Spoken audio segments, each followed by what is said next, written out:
Just like that.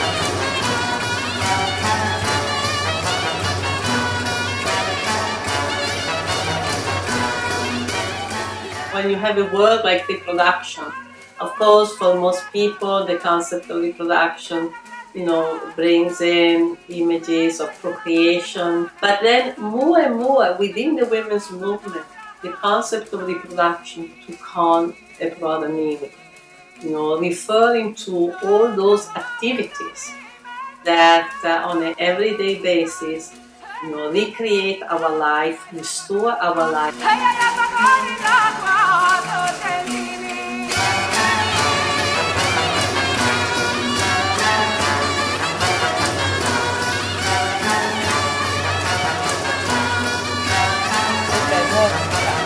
So yeah, reproduction is not simply doing physical work. It's not just washing the dishes or washing clothes, but it's all the emotional work of keeping people together and preparing children to go to school, going to talk to the teacher, and helping people to die. For example, dealing with the fears when people go old, and those who are sick, those who are not self-sufficient.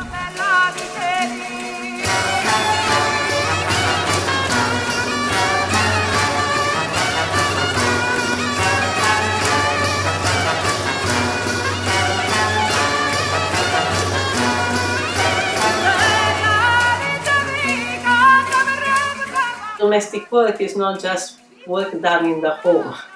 It's also work that exudes the home.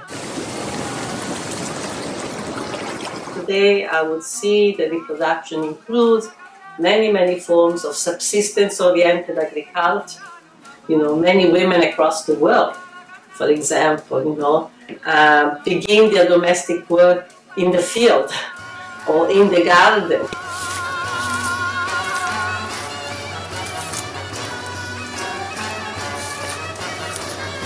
And of course the care for the environment. So now it includes, to me, reproduction work also includes all kinds of ecological dimensions. Women's struggle against contamination of water, say for example in Flint, Michigan.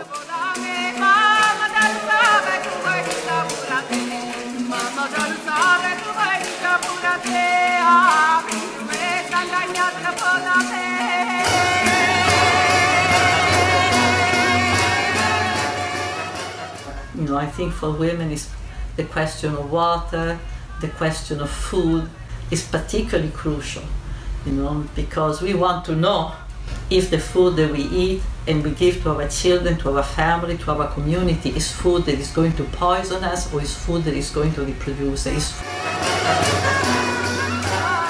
We don't control the conditions of our reproduction.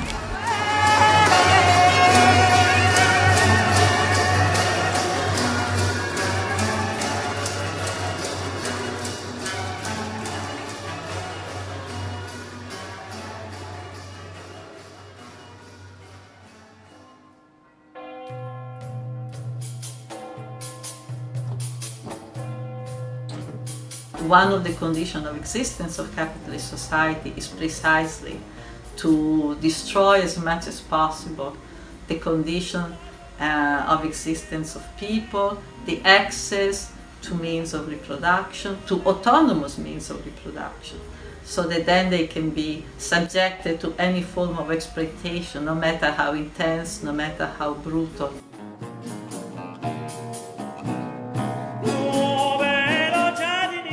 Capitalism is production of death and production of scarcity.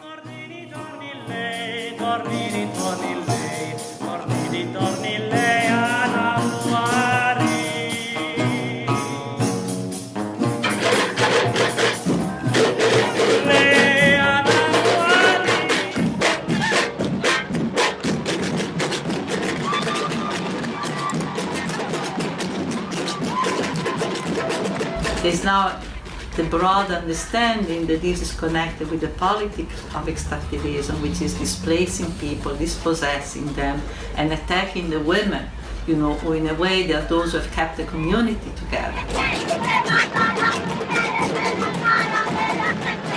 There's been a surge, an immense surge of violence against women, and also a qualitative change, because now the violence is more and more brutal.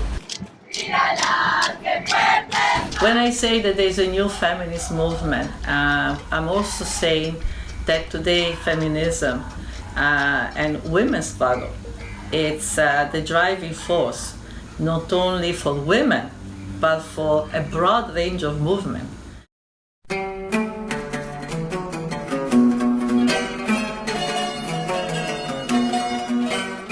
We can never forget, you know, that at each moment has a double character.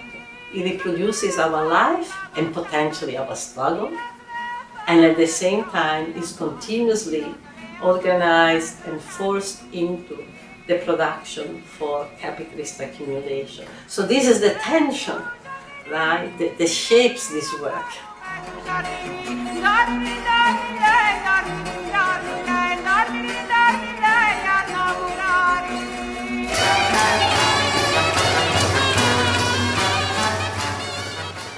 And in a way, I think that one of the key issues for the feminist struggle, feminism meaning not only women, but struggle against the subordination of women, etc., is to transform, you know, this activity in a way that they reproduce more and more our resistance, our struggle, a different world, rather than reproducing us as workers for capitalism.